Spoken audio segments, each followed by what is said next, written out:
नमस्कार दोस्तों, आप सबका स्टोरी वर्ल्ड चैनल में स्वागत है। आज की कहानी का नाम है पत्नी का इंतज़ार। आइए चलिए सुनते हैं कहानी को। प्रिया की शादी एक सप्ताह पहले ही हुई थी। जब तक घर पर रिश्तेदार थे तब तक उसे सही से आराम करने को भी नहीं मिलता था। आज ही सारे रिश्तेदार अपने अपने घर को गए थे। आज प्रिया ने सोचा था कि अब सुकून से नींद लेगी, इसलिए उसने सुबह 5 बजे का मोबाइल में अलार्म लगा दिया था। लेकिन ये क्या, जब नींद खुली तो देखा कि सुबह के 8 बज गए हैं। प्रिया को अपने आप पर बहुत ही शर्म महसूस हो रही थी। सासू माँ क्या कहेंगी, 8 बजे तक सोती रहती हूँ। अलार्म लगाया था, फिर भी पता नहीं चला। अपने बेडरूम से निकलकर जैसे ही बाहर आई, सासू माँ ने कहा, बहू जल्दी से फ्रेश होकर नाश्ता कर लो, मैंने नाश्ता बना दिया है। प्रिया के लिए ये तो और शर्म की बात थी। उसने अपनी सासू माँ के पैर छुए और सॉरी बोला। सासू माँ ने कहा, इसमें सॉरी की क्या बात है, अभी ससुराल में जल्दी उठने की आदत नहीं है ना, मायके में देर से सोकर उठती होगी। कोई बात नहीं, धीरे धीरे सब जिम्मेदारियाँ तुम्हारे सर पर आएंगी, अपने आप ही नींद खुल जाएगी। प्रिया ने अपने पति रोहन के बारे में पूछा कि वो कहाँ है। प्रिया की सासू माँ ने कहा, रोहन की छुट्टियाँ आज से ख़त्म हो गई है और वो ऑफिस के लिए निकल गया है। 9 बजे से ही उसका ऑफिस होता है, तो वो घर से 8 बजे ही निकल जाता है। तुम्हें जगाने जा रहा था, मैंने ही बोला कि रहने दो, कई दिनों से बहुत थकी होगी, सोने दो उसे अभी। अगले दिन से प्रिया ने मन में ठान लिया था, वो सबसे पहले सोकर उठेगी और किसी को भी शिकायत का कोई मौका भी नहीं देगी। फिर क्या था, धीरे धीरे प्रिया ने इस घर के संस्कारी बहू का जिम्मा ले ही लिया था। सारे रिश्तेदारों और परिचितों में प्रिया का नाम हो गया था। सब यही कहते थे कि बहू हो तो प्रिया जैसी, वरना ना हो। घर में सब कुछ तो अच्छा ही चल रहा था, लेकिन प्रिया के जीवन में एक सूनापन आ गया था। शादी के एक सप्ताह तक जब प्रिया की रोहन से बातचीत नहीं होती थी, तो वो सोच रही थी कि अभी नए नए घर में भीड़ भाड़ है, इस वजह से रोहन भी शर्मा रहे होंगे।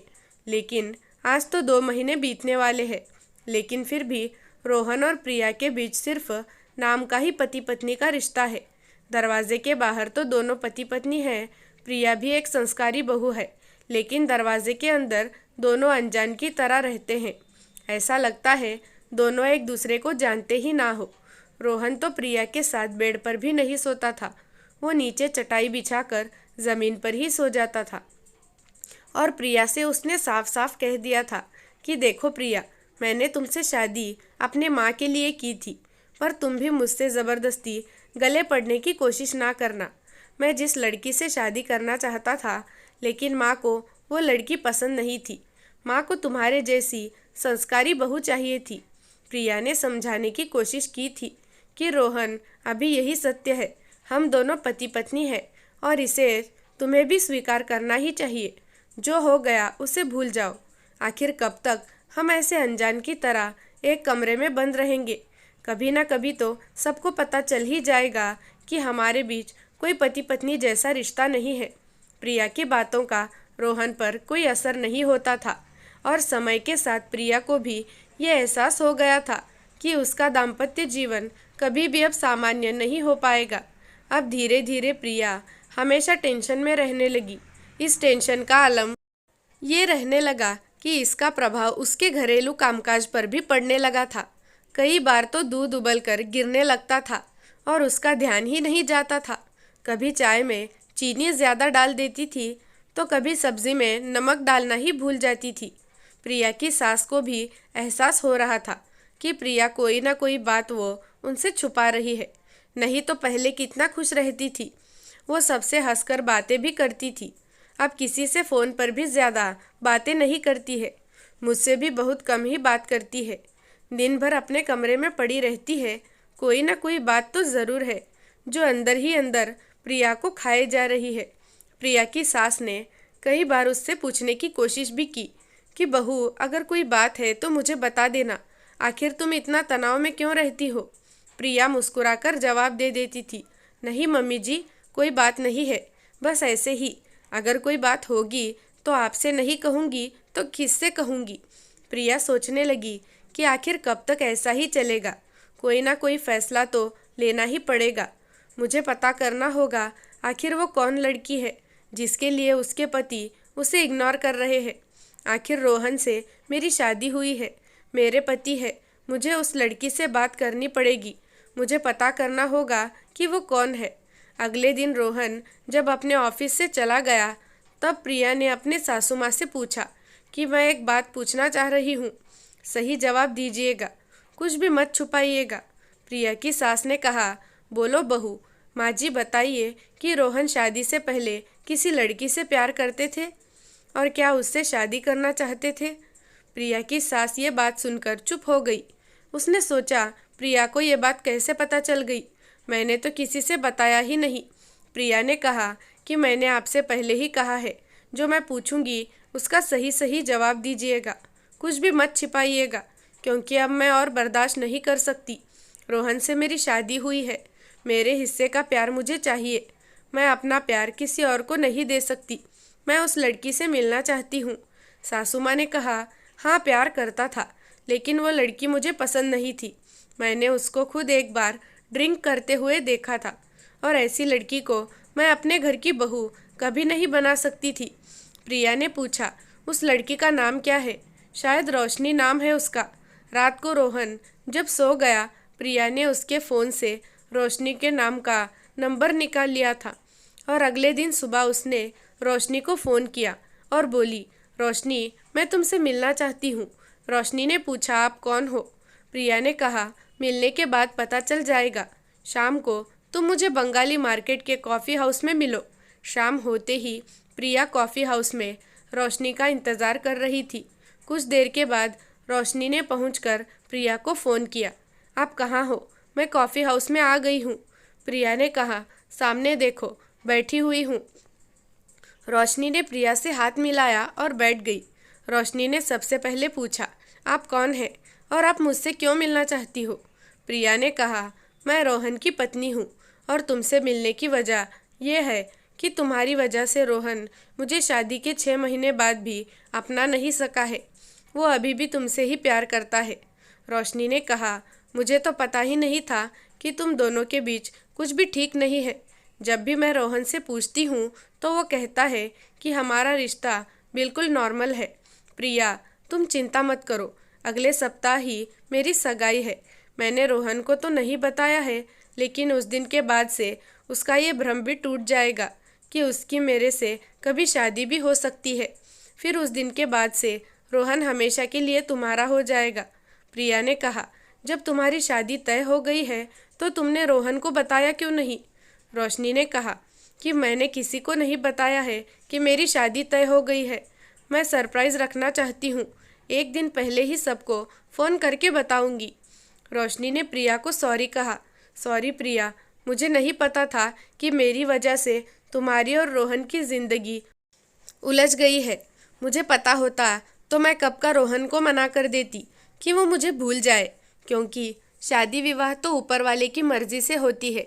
ये सही बात है, हम दोनों एक दूसरे से बहुत प्यार करते थे और शादी भी करना चाहते थे, लेकिन मैं कभी भी अपने घरवाले या रोहन के घरवाले के विरुद्ध जाकर शादी करने के लिए तैयार नहीं थी। मैंने सोचा जब भी शादी होगी अपने घरवालों और रोहन के घरवालों की मर्ज़ी से ही होगी। जब रोहन की मम्मी को मैं नहीं पसंद हूँ तो कोई बात नहीं, मेरा अपना जीवन जीने का स्टाइल है और मैं अपना जीवन किसी के लिए नहीं बदल सकती। उस दिन के बाद प्रिया जब घर लौटी तो उसके मन में थोड़ा सा सुकून था। उसे लग रहा था सिर्फ 1 सप्ताह की बात है, फिर उसके बाद रोहन उसका ही हो जाएगा, क्योंकि रोशनी तो किसी और से शादी करने वाली है। अब रोहन जाएगा तो कहाँ जाएगा? मैं रोहन को अब नहीं किसी के बाहों में नहीं जाने दूंगी। रोहन मेरा है, सिर्फ मेरा। 1 सप्ताह बाद रोहन तैयार होकर जा रहा था तो प्रिया ने पूछा, रोहन कहीं पार्टी है क्या? कहाँ जा रहे हो? रोहन बोला, मेरे दोस्त की पार्टी है, उसने बुलाया है। किस चीज़ की पार्टी है ये तो मुझे भी नहीं पता, बस उसने बुलाया है। प्रिया को तो ये बात पता थी कि रोशनी की आज सगाई है और इसी के लिए वो अपने सारे दोस्तों को बुलाई होगी और ये बात सबसे छुपाई थी कि उसकी आज सगाई है। रोहन जब रोशनी के घर गया तो उसे वहाँ पता चला कि आज रोशनी की सगाई होने वाली है। रोहन पूरी तरह से टूट चुका था। वो पार्टी से बाहर आ गया। उसे अब भी यकीन था कि रोशनी उससे शादी कर लेगी। इस भ्रम में जी रहा था। वो भ्रम भी अब टूट चुका था। रोहन 1 घंटे में ही वापस आ गया था। घर आते ही रोहन ने प्रिया से कहा, खाना लगा दो, भूख लगी है। प्रिया ने कहा, आपका तो खाना मैंने बनाया ही नहीं। आप तो पार्टी में गए थे तो मुझे लगा खाकर ही आएंगे। और फिर क्या हो गया? इतनी जल्दी पार्टी से वापस कैसे आ गए? प्रिया मन ही मन खुश हो रही थी। उसे समझ आ गया था कि रोहन को ये बात पता चल गई है कि आज रोशनी की सगाई है और वो उल्टे पांव घर आ गया है। प्रिया अंदर से खुश हो रही थी। अब रोहन को किसी भी हाल में पा ही लेगी। रोहन बोला, कुछ खाने को हो तो दे दो, नहीं खाने को है ये भी बोल दो, मैं जा रहा हूँ सोने। आज खुशी के मारे प्रिया को भूख कहाँ लग रही थी। उसने अपने हिस्से का खाना रोहन के लिए दे दिया। घर का काम निपटाने के बाद प्रिया जब अपने कमरे में गई तो रोहन बिल्कुल ही उदास कुर्सी पर बैठा हुआ था। प्रिया ने रोहन से पूछा, क्या हो गया रोहन, बिल्कुल उदास लग रहे हो, और पार्टी से तुम इतनी जल्दी कैसे और क्यों आ गए? रोहन ने कहा, बस ऐसे ही मन नहीं किया पार्टी में जाने का, आधे रास्ते से ही वापस आ गया। प्रिया बोली, रोहन आधे रास्ते से वापस आ गए या रोशनी की सगाई का तुम्हें पता चला तो वहाँ से सीधे घर आ गए? रोहन आश्चर्यचकित हो गया। ये बात प्रिया को कैसे पता? आज रोशनी की सगाई होने वाली थी। ये बात तो मुझे भी नहीं पता है कि मैं जब वहाँ गया तब पता चला। रोहन ने पूछा, तुम रोशनी को कैसे जानती हो और तुम्हें कैसे पता आज उसकी सगाई होने वाली थी? प्रिया ने ज़्यादा पहेली ना बुझाते हुए साफ साफ सब कुछ रोहन से बता दिया था। वो रोशनी से मिली थी। कुछ देर के बाद रोहन ने चटाई बिछाई और ज़मीन पर सोने लगा। प्रिया ने कहा, अब आज के बाद से तुम चटाई पर नहीं सोओगे बल्कि बेड पर सोओगे। जिस लड़की के इंतज़ार में तुम चटाई पर सो रहे थे वो लगता था कि रोशनी से तुम्हारी शादी हो जाएगी, लेकिन वो तो किसी और की हो गई। ये भी एक सत्य है कि मैं तुम्हारी पत्नी हूँ। इसको जितना जल्दी समझ लो उसमें जल्दी ही हम दोनों के जीवन में खुशियाँ आ जाएगी और रोशनी को भी अपने जीवन में खुश रहने दो। मैं तो कहती हूँ आज के बाद तुम उससे कभी बात ही ना करो, क्योंकि कोई भी लड़का ये नहीं चाहेगा कि उसकी पत्नी का उसके पूर्व प्रेमी से बातचीत हो। रोहन ये बात समझ गया था और उस दिन के बाद से धीरे धीरे रोहन और प्रिया में दोस्ती हो गई। पर ये दोस्ती कब प्यार में बदल गई उन दोनों को भी पता नहीं चला। प्रिया का इंतज़ार अब खत्म हो चुका था। उसके इंतज़ार का फल बहुत मीठा था। रोहन अब प्रिया से बहुत प्यार करने लगा था। इस तरह प्रिया का इंतज़ार सफल हुआ और उसे उसका प्यार मिल गया। दोस्तों, आपको कहानी कैसी लगी कमेंट करके ज़रूर बताना। मेरे चैनल को लाइक, शेयर और सब्सक्राइब ज़रूर कर देना। धन्यवाद।